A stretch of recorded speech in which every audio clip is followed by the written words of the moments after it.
I started editing since I was a kid. That carried over until I was in high school. The school also noticed, so they sent me to competitions. I always get the best at editing. The Oscars of the Philippines. Yeah, that happened.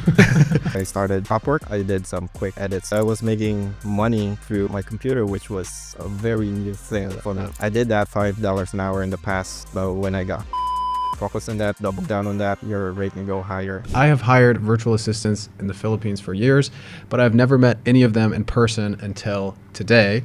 I flew Victor out from the Philippines. We also have another one of my virtual assistants here, Raven, and we're going to talk about what it takes to make it online as a Filipino VA and all of the mistakes that the Western employers make trying to hire, retain, and employ people from the Philippines, because it's the Wild West out there sometimes. Yes, you're right. Wild, wild west.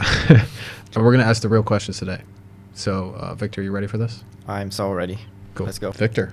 Hello, Keaton Walker. We are finally here. We're meeting in the flesh. You didn't think when you responded to that Upwork ad 2.5 years ago that we'd be here, did you? No, I was just like, maybe I can do a quick few works for him, but holy, I am here.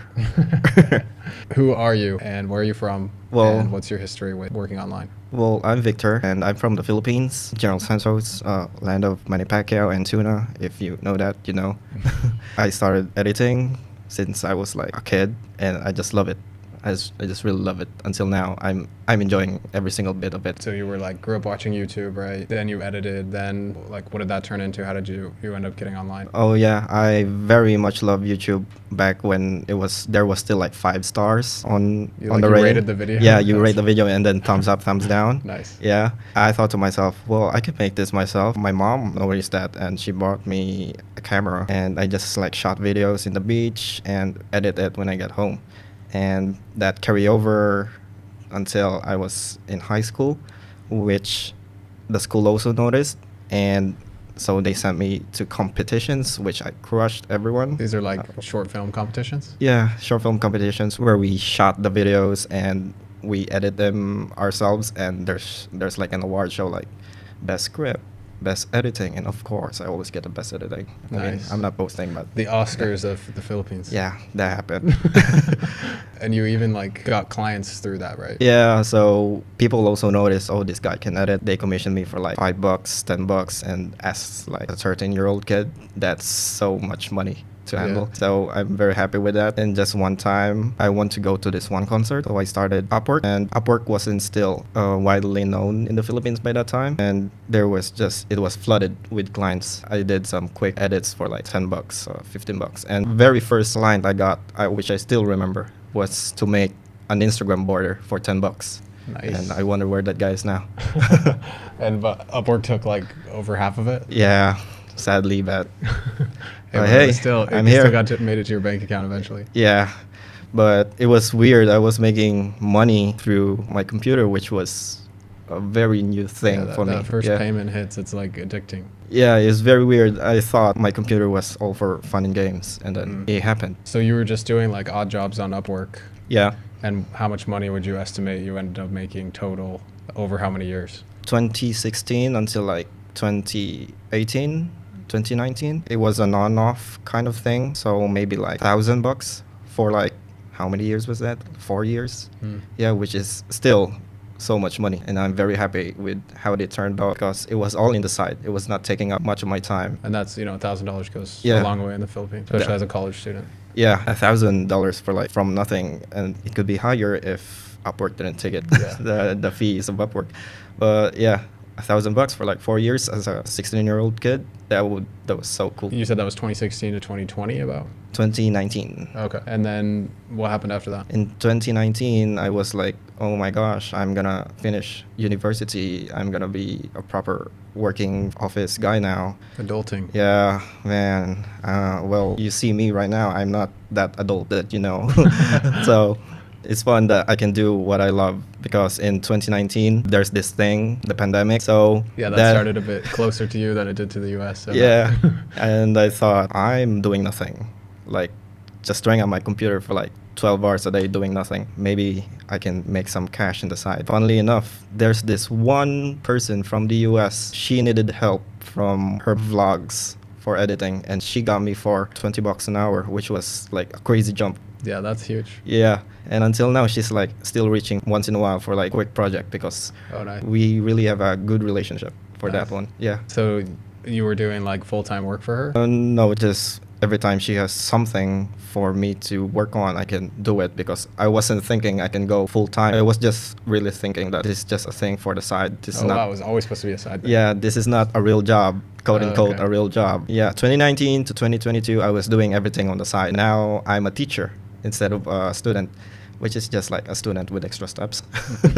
So just doing it everything on the side, and then this email came like, here are top 5 jobs you can take on Upwork. So I clicked the very first one, and it took me to your page, and I just like, I feel good. I feel something good that's gonna happen to this. So I signed up, and everything is just history. Wow. What was it about the job post that stuck out to you? It was very precise. It wasn't like any other job posting that was very vague. When you go to the interview, it's just like questions after questions, micromanagement, stuff like that. Your job posting was very clear, and I know exactly what to do when I get the job. You had a clear picture of what it would be like. Yeah, yeah. If you want that template, by the way, which we're going to talk more about, like what to put in the job post, but if you want the template, it's going to be linked below. Give me your email and I'll give it to you. A big part of what we'll talk about with job posts is not being like everybody else on the job posting platforms that take 3 seconds to type out some terrible job post and just like, hey, if you didn't put any effort into this, like, why would I put effort into applying to this? It was that very email. So I saw something like $15 an hour for an editor. The length is like 1 paragraph, and everything was stated. It wasn't like some people go crazy on job postings, like so many words that I don't know which way to read. And then when you miss, and there's like 1 keyword somewhere there, and you miss it, I think you're gone. When I read it, I felt good, and I know what to do, and I just hop on straight right into it. So not too long. Obviously, say the pay up front. Yeah. That type of thing. So then you applied, and what do you remember about what happened next? What was funny was my first task with you was to create like an AMA video. So Ask Me Anything video. And while you sent that, I was in a wedding. So I was editing it beside the reception.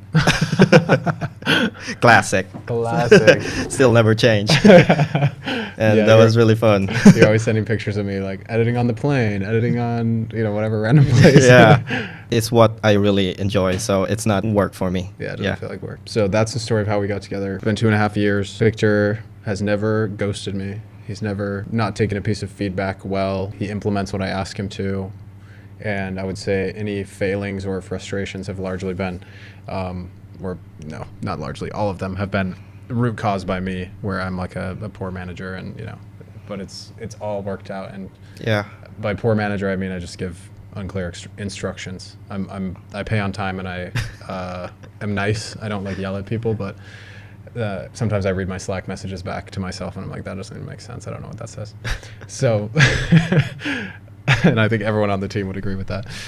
But the purpose of today is to talk about how other people can find someone like you Yes. online, and what they should understand about 99% of other applicants, or 90%. What would you call it? Maybe, yeah, about 90%. That's a helpful way to put it, right? And we're going to go kind of from the beginner side of things to the more advanced side of things as we go. But what everyone should understand is there's 90% of applicants that likely aren't going to be a good fit, and we'll talk about why that is. And then 10% that are actually there and have the skills. Let's go back to like how this all started in the Philippines. Like, what do you understand about the increase in remote work, getting hired by American or foreign employers, and kind of the full culture around this that a beginner should understand before they hire somebody? In the Philippines, almost everyone knows English, and everyone has a phone, and they know how to use a computer. Mostly when the pandemic hit, a switch flipped that, remote work, a real thing. That switch was also flipped into me. The term Filipino VA is just like tossed around the pandemic. I think it might have been earlier. Like 4-Hour Workweek, I think, came out in the 2000s, Yeah. around 2006 or 7, I want to say. And that was the first time I'd heard of this, like outsourcing overseas. Ooh. So I think that was sort of maybe the first piece of like mainstream literature that recommended something like this. Well, I was still like maybe like 5 years old Yeah, that we time. were both. Yeah, We're the same age, yeah. So I don't know about that, but as far as you saw, it seemed like the pandemic. yeah, there was a real spike. The first people who got into the space were really doing great. The bystanders in the side, just like, oh my gosh, I can do this stuff. I want to be like him. I want to be like her. So now everyone's chasing the same thing to work remote. Family is just like a big thing in culture in Philippines. So if they can work remotely, spend some time together with their family, I think that's like the biggest win as a Filipino. Yeah. And plus you're like earning in dollars, so which really goes a long way in the Philippines. So would you say those are the top two, like the pay and The pay, the flexibility? yeah, the pay and the flexibility, because working locally in the Philippines is not hard, but it's not ideal. If you work in some places, the facility is very bad, the management is very bad. Everyone is just in a rat race trying to get to the top, to get that status, and just make everyone's lives under them worse. And that's why there's this culture, a very, very common culture in the Philippines called crab mentality. Filipinos don't like other Filipinos getting successful, so they try to sabotage. Philippines is very complicated. Give us an example of the average Filipino. What do they get paid? How does a normal work day go for them? And what are the jobs that most of these people are working, so that, again, the people listening can understand how good of an alternative the remote work actually is? All I can say is Filipinos are very intelligent. A normal Filipino worker in a day is like 4 a.m., wake up, make breakfast, not just for himself. If he's not living alone or living with family, he still needs to do breakfast for them. And maybe they're like kids that are still in school, so they ready up together. And 5 a.m., the commute starts. Well, I live in the most southern part, which is like General Santos. Trains there aren't a thing. Well, people in the north, in central Metro Manila, I heard the traffic is bad, the commute is bad, the train is bad, like everything is just jam packed. If you are not coming there for like waiting up for a queue in like 3 a.m., you're gonna be late for like an 8 a.m. work. So yeah, that's one thing. Commute is very bad, and then most lunch in the Philippines are unpaid lunch. You're just there to like survive. It's really uncommon for like the workers to go home at 4. Most probably it's gonna be like 5 or 6, and then they step at home for like 8 p.m.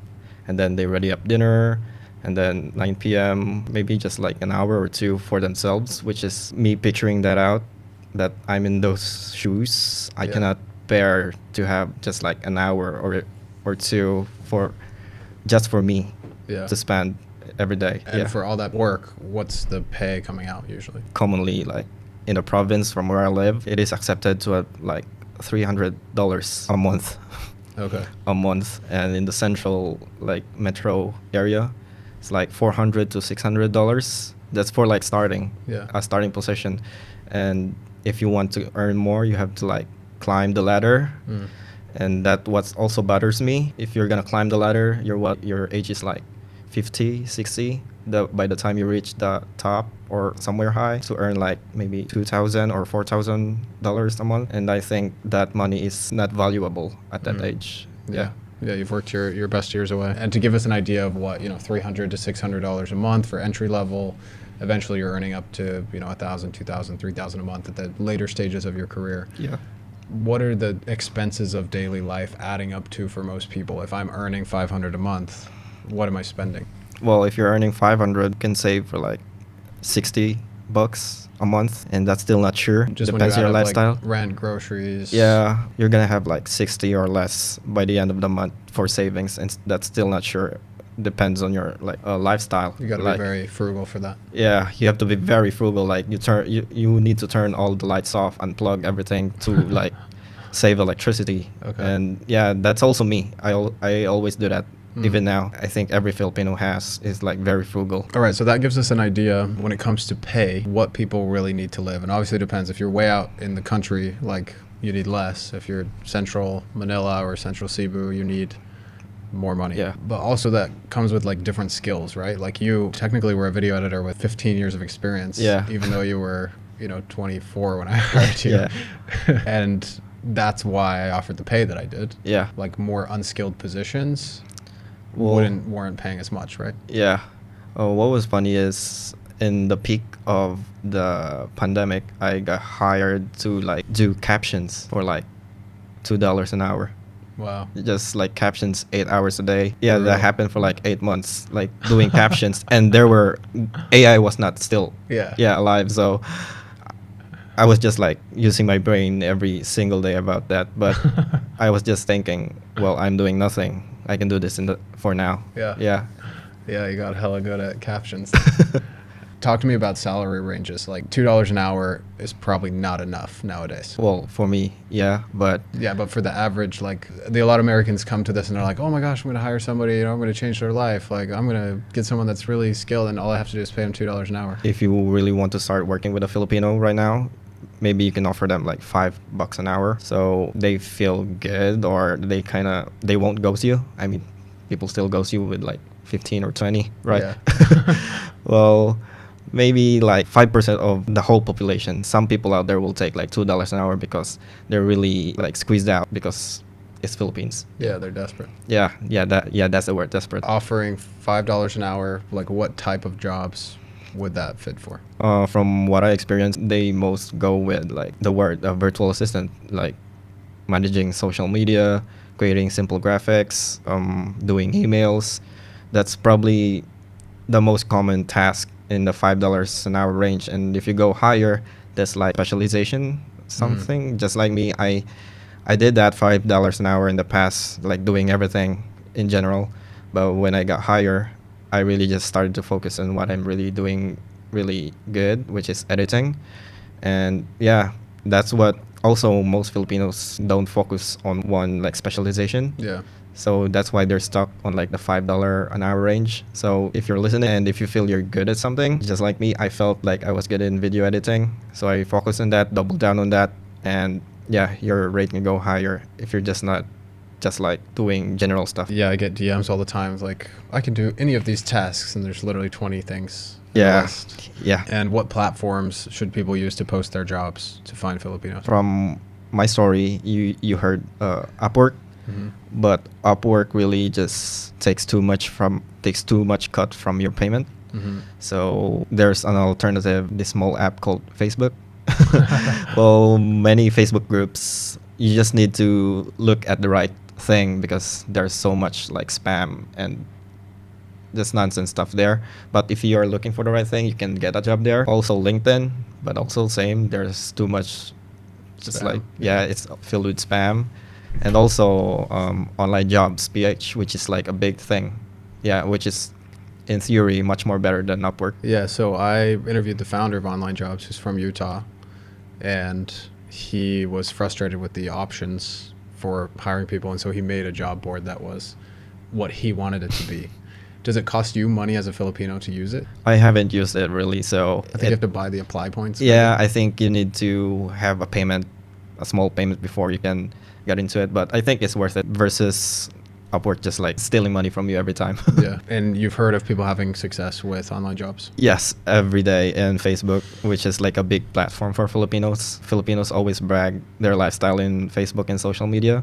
So every day I see people and their success stories, not just like Upwork, also online jobs, Yeah. and just like getting a random client in Facebook. So yeah, it really happens. It is real on getting like a remote work through those platforms. And John Jonas, the founder of Online Jobs, who also trains people how to hire from the Philippines, he recommends that you offer a salary for a monthly, like, stable Yeah, position yeah. versus offering hourly. Do you agree with that? Yeah, because I think it's just like stability for me. When I started freelancing, I was every day I'm sleeping like, is there still gonna be a job tomorrow for me? But when you put it like monthly, you're not gonna worry about that. And Filipinos always have like responsibilities. It's just not them you're giving money. It's just like a whole family you're Yeah. giving money to. Just really giving them the cushion or the peace of mind to have it monthly instead of like or hourly. Because from what I said, freelancing, and I slept, and I was really worried if I'm still gonna have a job tomorrow. But if I had listed a monthly job, would you have applied for it? Most probably yes, because the number would have been much more sparkly and shiny. But even though you had a full-time job, you would have applied for another full-time job. Well, I was a teacher, and I applied as full time for you, and well, that was funny.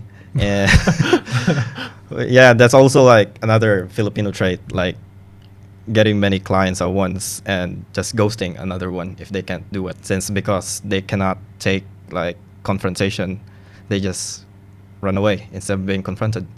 Well, for me, what happened is I really have to quit my full-time teaching job to like go full-time editing, and it was Even though you were already full time editing, you Yeah. couldn't have sustained that for longer than like 8 months, which is what you did. yeah, yeah, I mean, you could have, but it wouldn't have been good for your health. yeah. I would along the lines I would have just edited like very bad videos. Yeah. Sure. Sorry, what does that have to do with the ghosting that you were mentioning?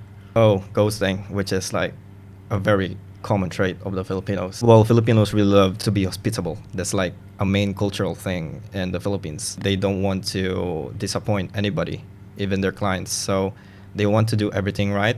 They always want to say yes. Saying yes too much, they cannot do the certain thing that they can do. So instead of just getting bad feedback, they just run away. So they don't get yelled on. They don't want to disappoint their client. But you applied to a full time job with a full time job. And then you said that's another trait of the Filipinos is Yeah. they don't want to disappoint anyone. From what I experienced mostly, it's just like it's not illegal when you get caught. It's only illegal if you get caught. Yeah, Okay. and there's no law about it. Yeah, I'm not worried about the law, just from a work-life Mindset, balance yeah. perspective. That was a really crazy move. Like you're going into work early, you get off kind of late as a teacher, right? And then you were editing for another 8 hours after that. Well, work-life balance is not really a thing in the Philippines. So, yeah, that's also in my mind that in the morning I can work, in the evening I can still work. Yes, that is like the best thing for me. I can earn money. And then I think just 90% of the Filipinos think more money is just better while working like whole day. Work-life balance isn't a thing in the Philippines. That's a good clip there. That was great. So let's talk for a minute about the actual job posting. What should people be putting in that job posting to make sure they're getting the highest quality applicants from people who can actually do the job and aren't going to ghost? There was one time where you let me do the job posts in online jobs to look for an editor. It should be just like straight up what should be done. If you have this in this, just indicate it in your job application, like you have experience in something like this or that. Okay. That would be must be preferred on. It's preferred that you have this many years of experience. Yeah, in X, Y, Z. and just be straight up what's in the table. Like you're gonna do this, you're gonna do that in this amount of hours. You're gonna work with this type of person. You're gonna work with this. Yeah, I'm just like sounding a broken record here, but just Yeah. be specific because you're gonna find the right person. Like, oh, this is the best. I fit this kind of situation, Yeah. and that person will do his or her best. And yeah, you're gonna be in great condition for that one. Okay. And do you recommend like a video interview or no interview? Yeah, I prefer a video interview because you can get a gist of what the person is. Even just like a minute video introduction of him would be great. In the video interview, it should be just like casual. Don't be too formal about it. Like, what's your name? Show me your birth certificate. Yeah, something like that. Just be like casual and just get to know the person. If you'll feel that he's the right person through the way he's speaking. That's why I really like the 1 minute, like send me a video hack, because if they're not organized to sit down, get a like calm, quiet background for a minute, they might not be the right fit for you. Yeah, yeah. That is Especially right. depending on what they need to do. Now, there's another school of thought, which is John Jonas, again, onlinejobs.ph guy, and he says, I don't do interviews because I'm not really going to be talking to these people a lot over video calls because of time difference, and just that's now how I want to build my business. I don't want to be on calls all the time. And so he just interviews them over email, and he asks them a few questions just to see how their written English is, because that's how most things are going to go and be like transmitted in the business. And I'm curious your thoughts on that. Do you think it's a better, his argument is you can only use AI to respond to all of the emails for like 2 or 3 emails, and if you keep having a long email thread, then you can't keep bugging your friend or using AI or whatever. Like at some point you have to use your own English and your own knowledge of the topic to respond to the interview questions that are being asked over email. I would still really prefer to have an interview, even if it's very short. Yeah. It is very important to know the other person's situation. It isn't just like him or her getting into the computer right away, just working. You can see if a call with that person and then everything's busy, like, oh, maybe this person isn't fit for me. Yeah. Like somebody's like calling him, like do this, do that. You'll get a really good feeling of who's the right person through call. Well, in fact, when we started, we were having like weekly calls. Mhm. Yeah, to get like started. and that really helped me to respond on feedbacks. And also feedbacks, that's also another thing. Not just Filipinos, almost all remote workers aren't really good with feedbacks. And I think having a good trait, which is getting humbled by feedbacks, is just a great thing to have. And I think you'll thrive anywhere if you can respond good to feedbacks, because You won't succeed if you can't. you really won't. One time when I started just full time, and you told me that you started full time, but you work very slow. Why is that? Blah blah blah blah blah blah blah. And Blah, is that what I sound blah, like? blah, blah. Nah. What And- happened was he had he had quit his job. I was like, great, we're gonna all the edits are gonna progress a lot faster. Yeah, and they were going slower. yeah, they were going slower. What was happening? And that flipped me like, oh, I'm doing a wrong thing, and this is a feedback. I must respond accordingly. I just did my thing. Like, I responded, my apologies. This is gonna be much better in the future. So I just showed with my action instead of just like talking. So Yeah. I just did my thing. I doubled down on what I'm just doing. To be fair, you were right. I was really going slow that time, and I was still thankful that I got the feedback. Yeah, and you even told me a few months later, you were like, thanks for giving me that feedback. It really helped me. Yeah. And I was like, it feels like somebody that I'd be working with in my own country versus the experience I'd had with everybody else I'd ever hired, which was they would just ghost me if I.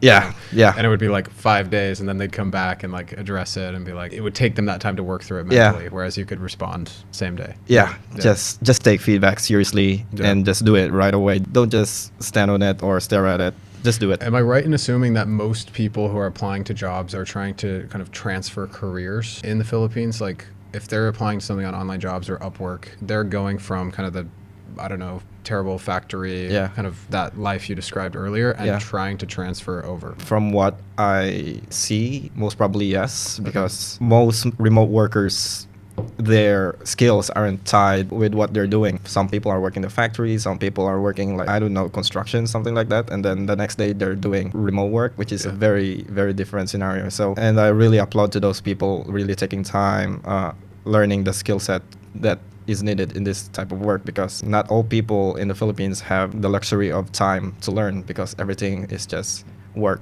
work, work. No work-life balance. Work, work, work. More work there. Here, work. Yeah. So your advice to them would be to kind of slow down and build a skill that you could use online. Yeah, yeah. Instead of trying to earn money right away, delay that, learn Yeah. the skill, and then Well, go sell that to an employer. yeah, that is what most people wish for. But if they just like take maybe a month or 2 months off, and they have people relying on them, I think it's not possible. So it's really rare for people to change careers just like that in like quickly. But yeah, it happens. It happens. Do you feel like Americans are taking advantage of Filipinos? There are stories that I've heard that they have very low paying rate, and they do so much stuff. They're only doing it because it's remote, plus if they stop, they don't have income right after that.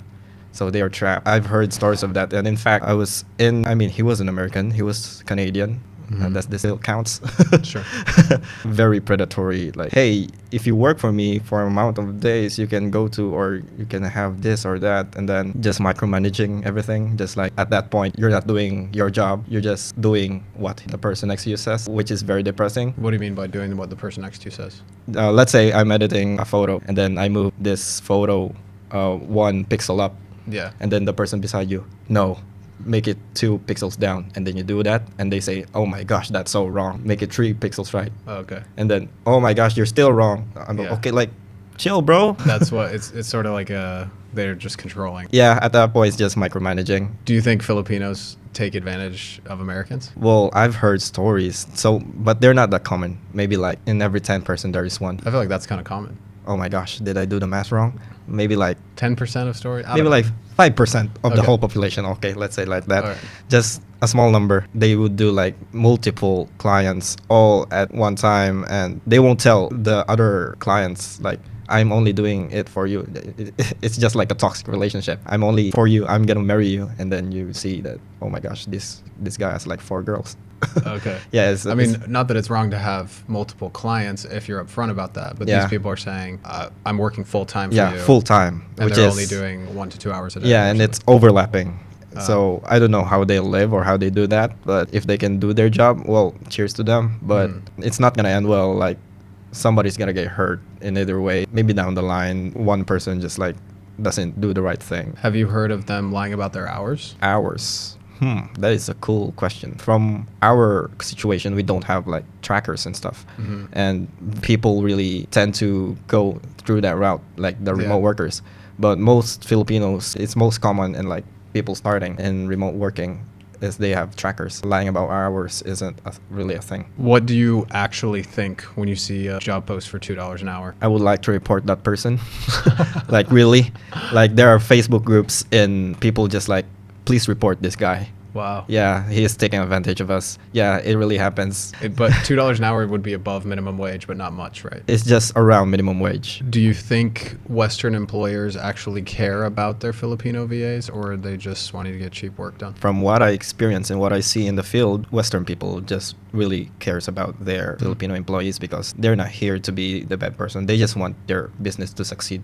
And if they do bad stuff to their employees, well, their business is gonna go down. Yeah. You gotta invest in your team just like you do in the U.S. It's Yeah. a little bit different the way you invest in them. But Yeah, and actually, so you're a Filipino and you work for a Filipino remotely, they're even worse. Yeah. It is really preferable to just work for Westerners because, again, the work-life balance is present. Work-life Wow, balance yeah. isn't just a Very thing. interesting. Very interesting. Why do so many Filipino VAs say yes when they don't mean it? They just want to maybe impress you. Like, I can do this, so trust me, I can do this. And if they can do it, they just self-sabotage themselves. Their hands are on the keyboard. They could say, no, I actually don't know how to do that. Nah, it's not a thing in the Philippines. But- Even in like an office situation, Yeah, you'd always say yes. Yeah, you'd always say yes there.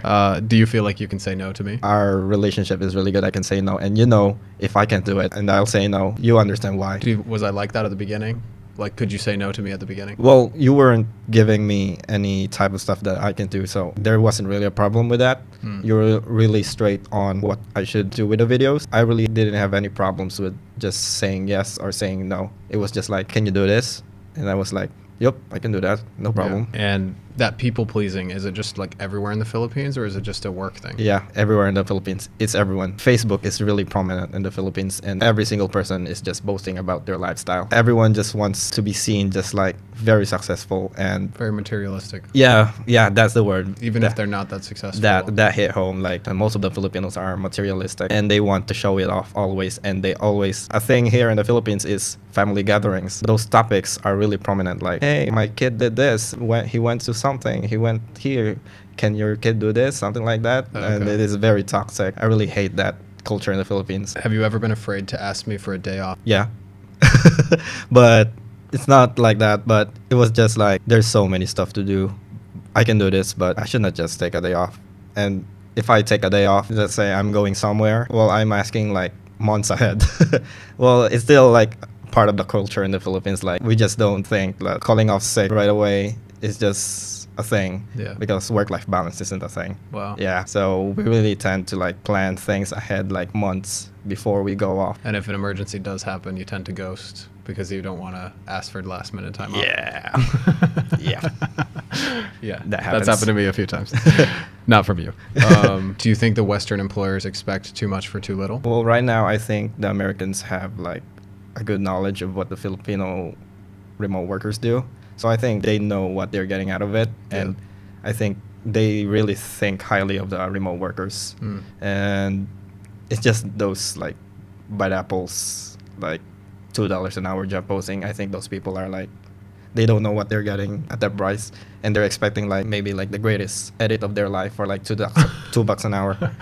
Yeah. Let's say someone has tried to hire from the Philippines, but it didn't work out and they kind of swore it off. What would you say to that person? Try again. You just got a bad person, and there are like millions of people who would want to help you grow your business. And even I have friends who are just really thriving in the space, and respectively their businesses are just going really great. And I think going Filipino remote worker is just a go-to. Good value out of it. If you haven't got a good experience, well, maybe that's on your job posting. It's on you. It's not the Filipino worker. You just got the bad apple with maybe the bad bait. There it is. The mic drop. What are some other aspects of like the daily life in the Philippines that Western employers should understand? Like their expectations are here. There's just something about life in the Philippines that doesn't make that possible. I see this story all the time that Filipinos post, hey, I'm on leave, but you can call me whenever you need me, type of thing. And then their Western client just says, no, please uninstall your Slack. please enjoy your day, something like that. Because again, work-life balance isn't a thing in the Philippines, and I'm really grateful that Western clients just pushing everything that please take rest. And I think So they need to be told that. yeah, even you need to tell me that sometimes because I work just nonstop. Yeah. I mean, it's not a bad thing. It's not on him. It was just there's just like I'm a machine built. I don't know. I just really enjoy doing this. Does your family see this job as like successful? Yeah, so successful. I think everyone's happy. Would it be the same in every family? Yeah, any other Filipino person was in my shoe, they'd be very happy. They're in their situation, so I'm very always every day thankful I'm here. But what about that crab mentality you mentioned? Like, Well- wouldn't there be people trying to pull you down maybe in a different family? Well, that's on you. If you have like friends that do those, then you're in Okay. a bad friend group. But I really have good friends that we really support each other, and we just if opportunities come by, we really just help each other out. Just don't boast too much on social medias because always someone out there just like, man, I hope this person fails. Yeah, that's a Okay. crab mentality type person. What do you tell your family that you do for work? That's so simple. Online. What do you do? I work online. No, and after that they just, okay, you must be rich. I mean, well, I don't know. You tell me.